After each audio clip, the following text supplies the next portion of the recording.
WWE Clash of the Castle 2024 has crazy potential. We already know how great AJ and Cody are together in the ring. Sami and Gable are killing it on Raw. And Drew McIntyre returns to Scotland for that second chance at a world title. This match is actually pretty unpredictable. On paper, it seems like Drew McIntyre is finally winning that championship. I mean, it's in Scotland. The only place where he can wear that skirt. Nobody even questions it. And he's absolutely hot right now ever since he turned heel. On Raw, he acted like a babyface, so the chances are pretty high, right? Well, I don't think it's happening, and I'll tell you why in a second. We also have Bayley versus Piper Niven. It's fine. A triple threat women's tag team championship match. The match itself does have some potential, but I wouldn't necessarily expect anything crazy. In this video, I want to talk about Clash at the Castle, the backstory, the possibilities, make my predictions. I feel like us YouTubers doing these predictions videos is getting kinda stale, so I'm gonna try to make it a little bit more entertaining, so make sure to click that like button, subscribe if you already didn't. What are you waiting for? Did you tickle the ball sack? On my video,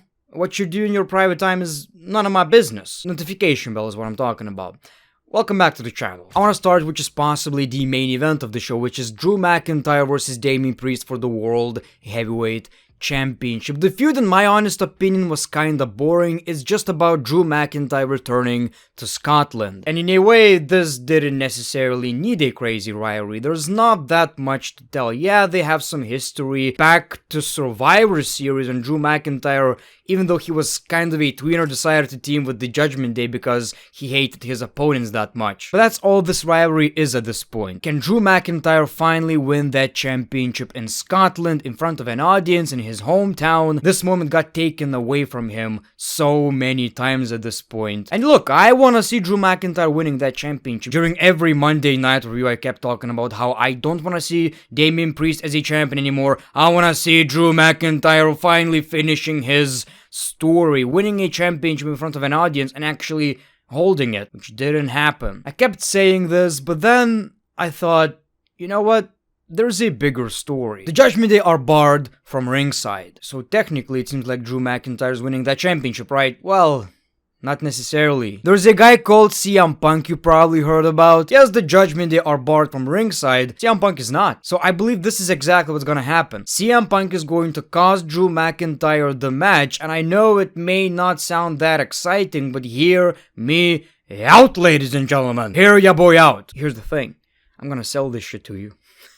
I'm gonna sell this to you. CM Punk cost Drew McIntyre the match, and this will make Drew McIntyre go insane. For a couple of reasons. He already hates CM Punk. He feels like CM Punk is ruining his life, and he did. This will make Drew go insane because he's going to lose a championship match in his hometown for the second time. Previously, he lost against Roman Reigns. And also, it's going to be CM Punk again who's going to cost him the match, just like at WrestleMania 40. So imagine the promos. Imagine how personal this rivalry is going to be if it already wasn't. I believe this is leading to SummerSlam, and even though I want to see Drew McIntyre as a champion, we all know that Gunther is actually going to face a champion at SummerSlam, so this is not necessarily possible. CM Punk and Drew McIntyre for the title is not a possibility. In general, this whole Gunther SummerSlam thing is really confusing to me. I get it. I'm fine with it. I'm excited. It's kind of weird though that WWE are going with Damian versus Gunther. It doesn't necessarily scream like a SummerSlam match, but I guess it is exciting. Two big men in the ring, and it is kind of unpredictable. So here's the thing. Since Gunther is facing a champion at SummerSlam, Drew McIntyre is not gonna be that champion. I don't think so. I feel like CM Punk is gonna do it again. Then we have Bayley versus Piper Niven for the WWE Women's Championship. I gotta be honest, Bayley's WWE Women's Championship title reign so far is really underwhelming. It's not her fault, it's just that she doesn't have credible opponents. Not credible in a way that, you know, she can't be beaten. She doesn't have anyone credible in a way that would make it interesting. And honestly, this could be said about most champions in the WWE right now. After WrestleMania, it's just a bit of a hangover. Everything is a bit of a filler. Same could be said about Cody. People are shitting on Cody's title reign because, well, we don't expect anyone to beat him right now. Now, Nia Jax is going to face Bayley at SummerSlam if Bayley is going to be a champion. At first, I didn't feel like this is very exciting, but I mean, out of the whole SmackDown women's roster, this is probably the most interesting match, and I wouldn't be surprised if Nia Jax is going to become a WWE women's champion. You guys know my history with Nia Jax, but honestly, people, this championship title win would make me feel... I think it would make me kinda happy, because I'm kinda enjoying Nia's booking right now. I think she's doing a decent job, and eventually she will become a champion. It seems like she really improved over time. When it comes to Bayley versus Piper Niven though, it does feel like a house show match. I get why WWE are doing it, I'm not complaining, I agree with it. She's from Scotland, hometown pop, all that shit, but it's very predictable, it's not gonna lead to anything. This is just a one-time thing in my opinion, although I'm very happy that Piper Niven and Chelsea Green are actually getting some TV time, some recognition from the WWE, because they're actually very good talent, very entertaining, decent characters, but of course Bayley is retaining the championship. Then we have Jade and Bianca versus Shayna and Zoey versus Dawn and Fyre. I gotta tell you, Jade, Cargill, and Bianca Belair are very believable champions, and it's probably the best thing that could happen for these championships. Seriously, two main event level talent holding these championships is exactly what these titles needed. You know, kind of reminds me of Bayley and Sasha Banks back in 2020, I believe. All I know is that we didn't have any fans. And just like with Bayley and Sasha, this is not an actual tag team. It's basically leading to an eventual Bianca Belair, hopefully, heel turn. Which is something I'm very, very excited about. I think, you know, she never was a heel in the WWE, maybe in NXT, so I can't wait to see that character change. This is a very predictable match. I think the match itself has some potential, but obviously I do believe Jade and Bianca are going to retain these championships. If WWE planted any seeds for a breakup, I would say something different, but I don't think any of these tag teams are going to dethrone Jade and Bianca Belair. Then we have Sami Zayn versus Chad Gable for the Intercontinental Championship. I'm absolutely loving the story, so many layers. Chad Gable not being able to win the Intercontinental Championship, Sami Zayn dethroning Gunther, Alpha Academy being abused by Chad Gable, Sami Zayn trying to help them,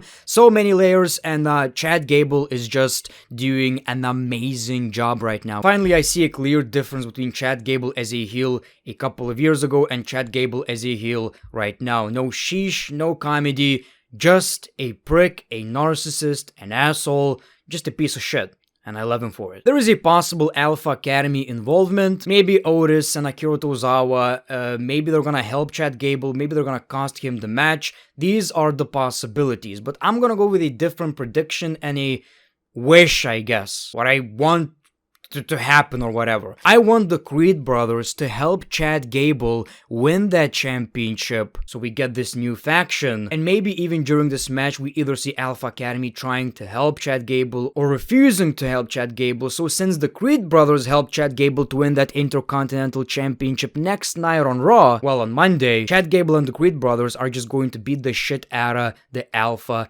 Academy, because he's a narcissist, he doesn't need them anymore, so why even bother? He has a better team. That's what I want, and that's gonna be my, I think, a bit of a wild prediction, ladies and gentlemen. And in general, I do believe Chad Gable needs to win that championship. Maybe you can say it's a bit early for Sami Zayn to lose that title, but is every championship title reign need to be that long? I don't think so. And Chad Gable lost to Sami Zayn so many times that I don't think he should again. I don't think they should hurt his credibility that much, and that's what I want. And of course, we have AJ Styles versus Cody Rhodes for the WWE Championship I Quit match. This is happening because the first match was amazing. Seriously, what a banger, and that's why I'm excited. This is very predictable. We all know what's gonna happen.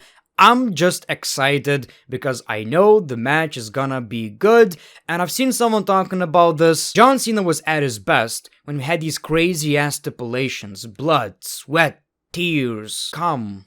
Maybe not that. You know what I mean? I wanna see Cody in a bloody mess. Now, not literally, we ain't gonna get blood probably, but you get what I'm trying to tell you. We need a match that shows how badass Cody is. And by the end of it, Cody, all beat up, raises the championship in the air. I think this match is a very good idea. We'll see about the delivery. And I believe I Quit match is supposed to end rivalries, right? I mean, after you say I quit, can you really on SmackDown, then go like, you know what, Cody, I deserve another title shot. Nah, this is gonna be the end of the rivalry. And maybe this match could actually address some criticism, because obviously Cody's WWE Championship so far, which is way too early to judge, but it lacks some emotion. It lacks credible opponents, but that's understandable, kinda. But like I've said, this could be that John Cena type of match, and we could get some emotion out of it. I'm very bad at explaining things since English is not my primary language, but you get what I'm trying to tell you, right? We need Cody in a mess. Bloody mess.